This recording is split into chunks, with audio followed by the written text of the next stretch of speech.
Hello नमस्कार, मी शारदा. तुमचं सर्वांचं खूप खूप स्वागत आहे शारदा मराठी ब्लॉगमध्ये. माझ्या सर्व ताई दादा मैत्रिणींना गुड मॉर्निंग. श्री स्वामी समर्थ. आजचा वार आहे शुक्रवार आणि आज आहे संकष्टी चतुर्थी. माझ्या सर्व ताई दादा मैत्रिणींना संकष्टी चतुर्थीच्या खूप खूप शुभेच्छा. घरामधले कामं आवरले, स्वयंपाक आणि देवपूजा झाले. तर काल आम्ही नाशिकला लग्नाला गेलो होतो. तर लग्नाला जायच्या आधी ना सोफ्याचे कवर काढून आणि धुवायला टाकले होते. मग दिवसभर घरामध्ये कोणीच नव्हतं, त्याच्यामुळं सोफ्यावरती कवर दुसरे टाकलेच नाही.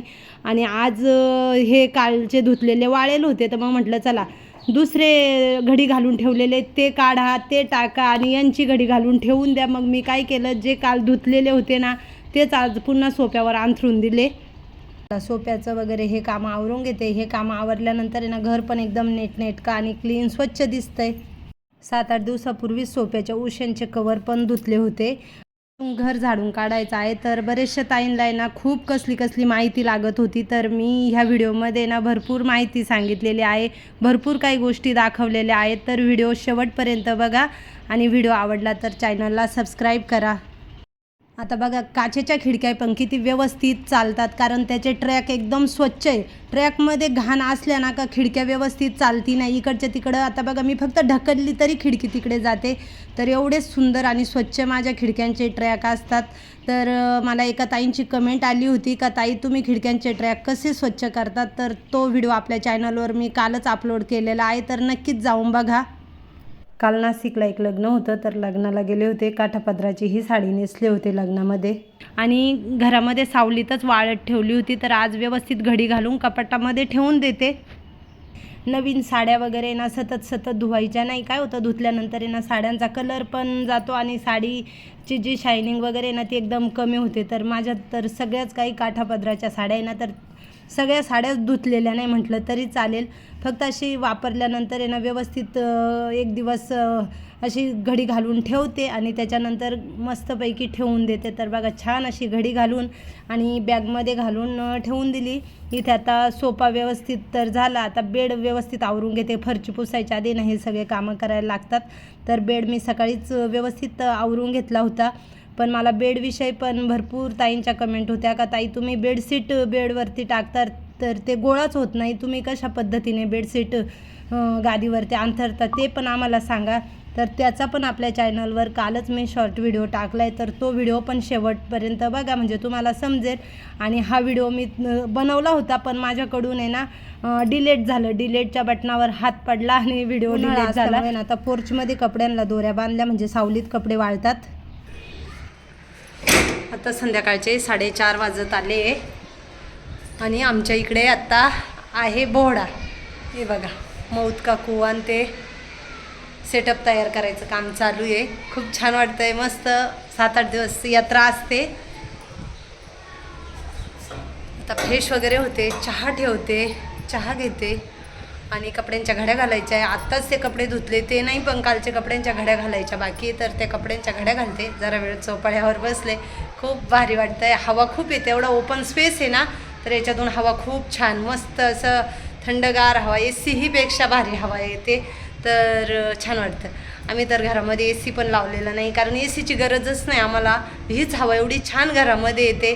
सगळ्या घरामध्ये हवा खेळती असते, कारण खिडक्या मोठ्या आहे ना, त्याच्यामुळं घरामध्ये हवा खेळती असते. हे बघा, आमच्या इकडे आता बोर्ड आहे ना, तर सेटअप तयार होऊ राहिले. दुकानं वगैरे आलेत. आता इथं मौत काकू आहे ना, त्याचा सेटअप चालू आहे. आणि बघा हवा, बघा किती हवा सुटलेली, बघा किती छान मस्तपैकी हवा आहे. मला झाडांना पाणी घालायचं होतं, पण आता सध्या लाईट गेली आहे, कारण आता बोहड्याचं म्हणजे यात्रेचं कुठे नाही पोलवरती लाईटी वगैरे काही नसतील ना, तर लाईटींचे कामच चालू आहे. त्याच्यामुळं मग आत्ता सध्या लाईट गेली.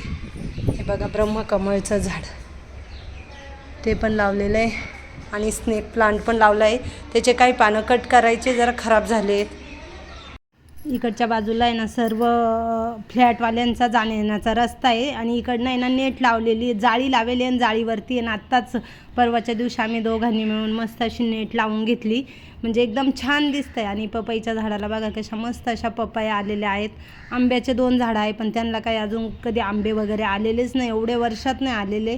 मग येतात का नाही काही माहिती नाही. आजच गॅस टाकी आली, काल बुकिंग केली होती आणि आज गॅस टाकी आली. तरी त्यात हे पण ऑफिसमधून आले, तर आता नाही ते मी पपई कापायला घेतले आणि म्हटलं आता पपई खा मस्तपैकी. आता ते पण दमून आले ना, तर मग जरा वेळ थोडीशी फ्रीजला ठेवली होती आणि थंडगार मस्त पपई थंड झाली, तर मग म्हटलं खा जरा पपई. तरी ते त्यांना आता मस्त कट करून आणि त्यांना पपई वगैरे खायला द्यायचे असली का असे छोटे छोटे पीस करून द्यायला लागतात, तेव्हा ते खातात. तिथे मी माझ्यासाठी चहा ठेवलाय. बाकीच्या कामांना सुरुवात करायची. झाडांना पाणी पण आता घालून देते. पण आता सध्या वरती टाकी चालू आहे, वरती टाक्या भरायला यांनी लावल्या आहेत, तर हे म्हणे वरच्या टाक्या भरून होऊ दे, लाईट आली तर. कसं आता बोर्ड असल्यामुळे ना लाईट कधी जाऊ शकते, काहीच काही पोलवरती कामं वगैरे काढू शकतात. कारण कसं सणासुदीला काही कार्यक्रम वगैरे असल्यावर लाईटिंगची गरज असते ना, तर तेच काम चालू आहे. आणि चहा घेते.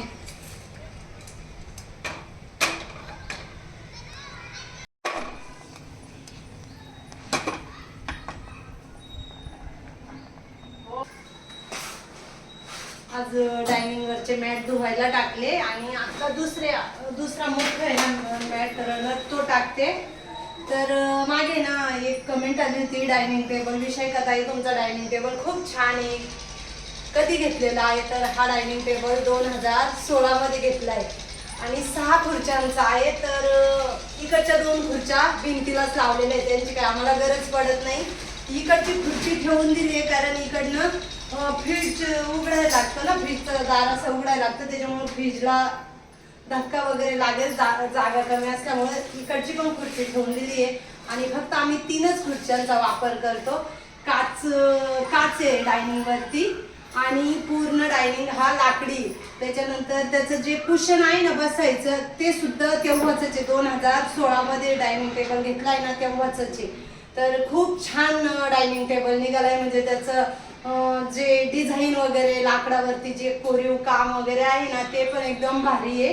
आणि हा 24,000चा आहे. 2016ला आम्ही हा 24,000चा डायनिंग टेबल घेतलेला आहे. त्याच्यानंतर हॉलमध्ये तुम्ही काळा झोका बघतात तो एक घेतलेला आणि आराम खुर्ची, अशी 3 वस्तू एकदमच आम्ही आणल्या होते. तर वरती पण काच आहे, पूर्ण प्लेन काच आहे आणि काच खूप जाड आहे. त्याच्यानंतर इथे खालच्या साईडला पण काच बघा, असं आहे, ही काच आहे, ही बघा. आणि ही डिझाईन बघा किती छान आहे.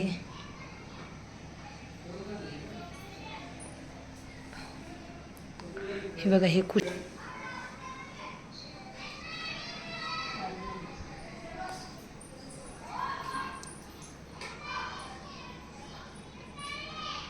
व्हिडिओमध्ये तुम्हाला आवाज येत असेल तर बाहेर लहान लहान मुलं आहे ना खेळू राहिले, तर त्यांचाच खेळण्याचा आवाज येतो आहे.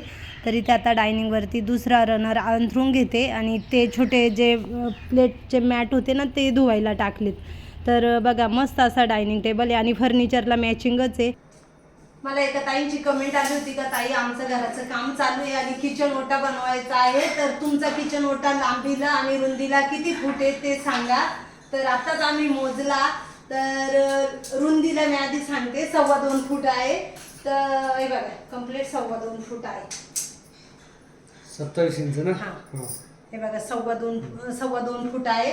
तर कसं गॅस शेगडी पण आपली बसली पाहिजे आणि त्याच्यानंतर आपण स्वयंपाक वगैरे करतो ना, तर इथं पोळ्या बनवताना पोळपट वगैरे पण व्यवस्थित बसला पाहिजे. त्याच्यामुळे ठेवताना थोडासा व्यवस्थितच ठेवायचं. कमीत कमी ज्या बाजूला आपली शेगडी ठेवतो ना ती तरी बाजू थोडीशी मोठी ठेवायची. तुम्ही इकडची बाजू थोडीशी कमी केली ना तरी चालू शकते. पण आणि किचन इथून तर फ्रीजच्या कोपऱ्यापर्यंत 15.5 फूट आहे. म्हणजे एवढा मोठा माझा किचन काउंटर टॉप आहे.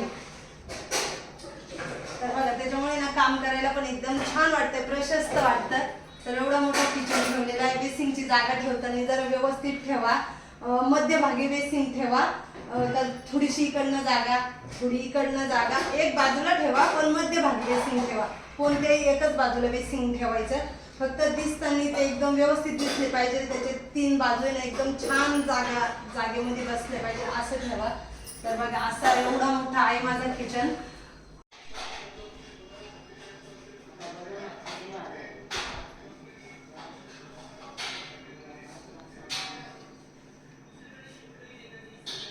तर बघा ताई माझं तर किचन लांबी रुंदीला एवढं आहे. मी तुम्हाला सांगून दाखवलंय, तर बघा तुम्हाला कसं वाटतंय तसा तुमच्या जागेनुसार तुम्हाला जसं पाहिजे ना तसं तुम्ही किचन काउंटर टॉप बनवू शकता.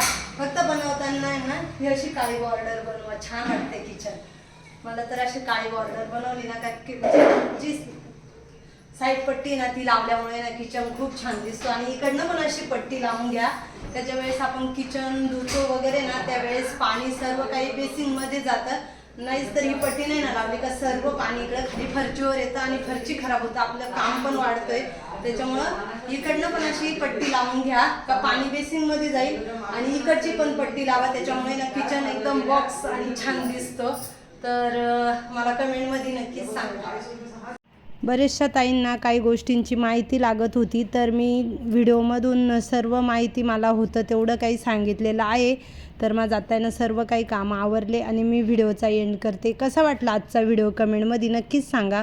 व्हिडिओ आवडला तर लाईक शेअर, चॅनलला सबस्क्राईब करा. लवकरच नवीन व्हिडिओ घेऊन येईल. तोपर्यंत सर्वांना बाय बाय.